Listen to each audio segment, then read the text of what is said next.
welcome to the channel where we become the best version of ourselves. First of all, I want to say thank you so much to all of you. I can't believe that there are almost 300 of you with me who believe in the same vision, which is to improve ourselves both mentally, physically, and spiritually. Today, I want to talk about the importance of living alone, why living alone is one of the best things that can happen to our lives, and during this golf quarantine, how we should actually embrace it and how to do that because if you are like me, I have never been comfortable being alone. I like to be surrounded myself. I got you. If you feel like you are a social human being and you just want to interact. But actually, this is one of the best times and I want to share with you why. First reason why being alone is so fantastic is that you get to be productive. This is one of the reasons why I like waking up at 4 a.m. and why I've been doing the past few weeks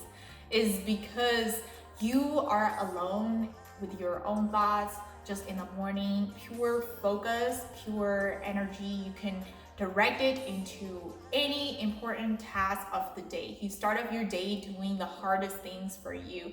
And during that time, you will experience like there is no disturbances from the environment at all. Everybody is asleep and you are up and grinding into your own work, which is why I like to do. And I experienced that a few days when I had a friend visiting my place.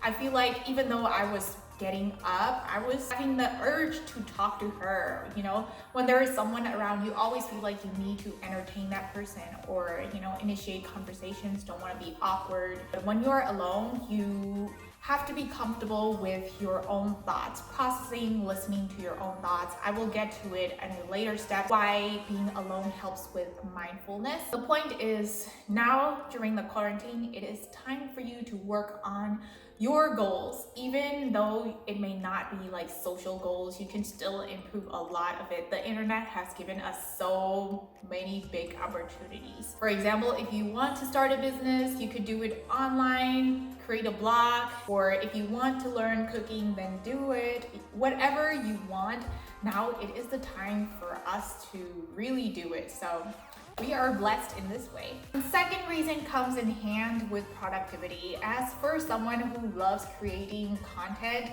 creativity is something that I always need to have in order to come up with the next idea, the next post, the next video.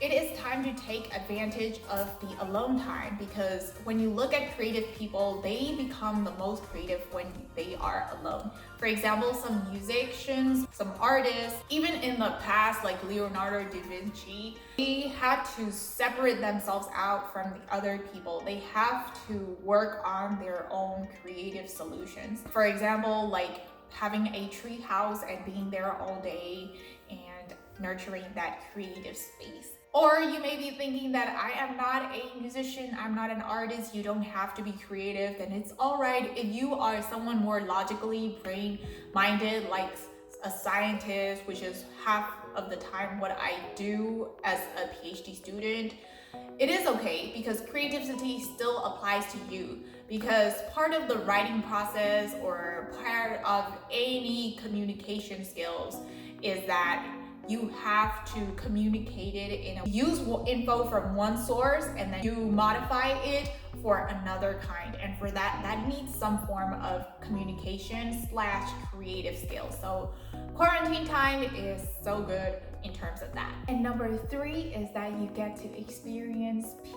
And this is how meditation happens because you are alone with yourself and your own thoughts and you have to be in good terms with that, no matter how painful, how distressing your thoughts may be. So this morning I did some form of meditation for 30 minutes and it was on a cold floor and like just 3 seconds after meditation, my mind was going everywhere. Things like, oh, the floor is cold. I have 5 assignments to do today. And what am I going to eat for lunch? And my leg is hurting because I am sitting so still. Stuff like that, endless things come into you, but you have to look at it from a non-judgmental place. You have to accept that. And somehow you will realize that at one point it is okay. You are fine anyway. No matter what external circumstances are given to you, you can find peace from within. Feel grounded and in peace with any sort of thoughts, any sort of situation. And that is just the pure essence of being and living alone. And the fourth reason why it is so good to just surround ourselves with ourselves is because sometimes we can be immersed in surroundings which are always pulling you down with the negative energy. And when you are alone and you have been blocked by people who do not believe in you, people who are always naysayers, then you start to realize how happy, free, and liberated you are when you are alone, because all those energy are lifted up from your shoulders. I would say surround yourself with books that always inspire you, that gives you more knowledge. Gary Vaynerchuk is like my favorite when it comes to that, because whenever I listen to him every morning after I finish working on my flow, which is the most important thing that I have to do from 4 a.m. to like 8 or 9 a.m., then I would listen to Gary Vaynerchuk, even if it's just a short clip, because it just sets the tone of my day of the positive, optimistic mindset that I'm going to have for the day. And just like that, you can surround yourself with podcasts, books that will help you learn and grow. I actually have a podcast. It is Unlock Your Best Self with Scarlett. When you are alone, you get more time, more space for you to grow, and that is you can surround yourself not with negative people and instead replace them with books, replace them with things that will make you grow to another level. Most importantly, being on your own, being alone is a great way for you to love yourself. Who do you look at when you wake up in the morning? You have to see yourself, look at yourself in the mirror, and you tell yourself how beautiful you are, not just on the inside, but also on the outside. Like, growth within us only comes when we are on ourselves. We have to cultivate the love for ourselves and accept that, and not judge ourselves for everything that we are doing. And one of the big physical improvements that I made along my fitness journey was because I started falling in love with going to the gym alone, just me on my own.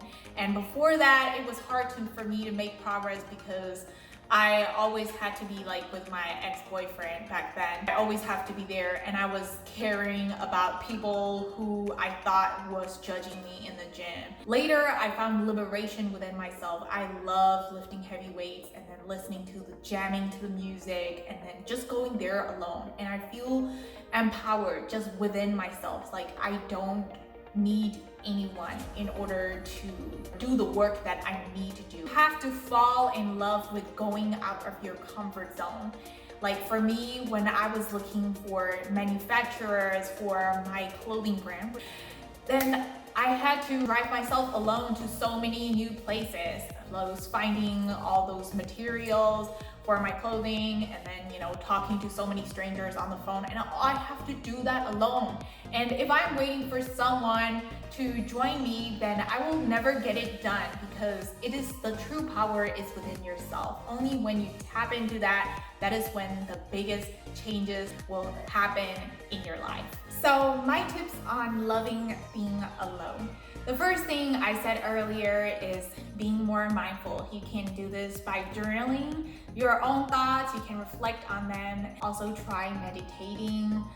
Even if it is uncomfortable, I know that's so uncomfortable for lots of people because you are never in thoughts with your thoughts alone. And most people try to avoid that by going onto social media, browsing it, just because they want to fill up that discomfort of being with your own thoughts. But instead, the more you do it, the more you will start to accept your own thoughts. And if you are a very social person, I would highly encourage you to start up a blog, to go on a live chat, or you could join Facebook groups. And I found so many growth-oriented, very driven individuals. Because of Facebook, I joined so many groups for that. So maybe you could try that. You have to see that you are serving people around you by the energy that you bring to the table. So this is a great way for you to improve in all aspects of your lives.